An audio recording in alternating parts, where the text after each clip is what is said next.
लोकन्यूज मराठी, आवाज लोकशाहीचा। सणांवर सर्वात दीर्घकाळ नियंत्रण, यूपीएलचं स्वीप पॉवर, सर्वात सुरक्षित, सर्वात परिणामकारक।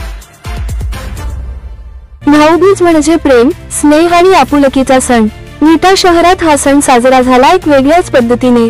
सांगली जिल्हा मध्यवर्ती बँकेचे संचालक आणि विटा नगर परिषदेचे माजी नगरसेवक अमोलदादा बाबर यांनी याही वर्षी गोरगरीब लाडक्या बहिणींसोबत भाऊबीज साजरी केली।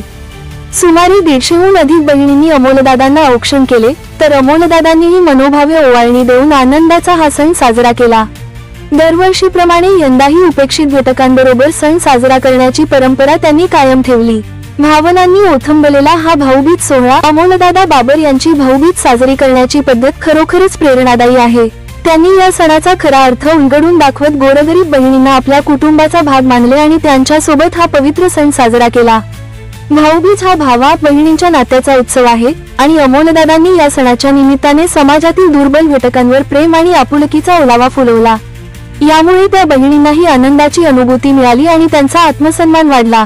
त्यांच्या या कृतीमुळे समाजात सकारात्मक संदेश पसरतो आणि इतरांनाही प्रेरणा मिळते की सण उत्सव केवळ आपल्या घरापुरते मर्यादित नसून समाजातील प्रत्येक घटकाला समाविष्ट करून साजरे करणे खरे महत्त्वाचे आहे। अमोलदादांच्या आपुलकीचा आणि जनतेवरील प्रेमाचा खरा साजरा म्हणावा लागेल।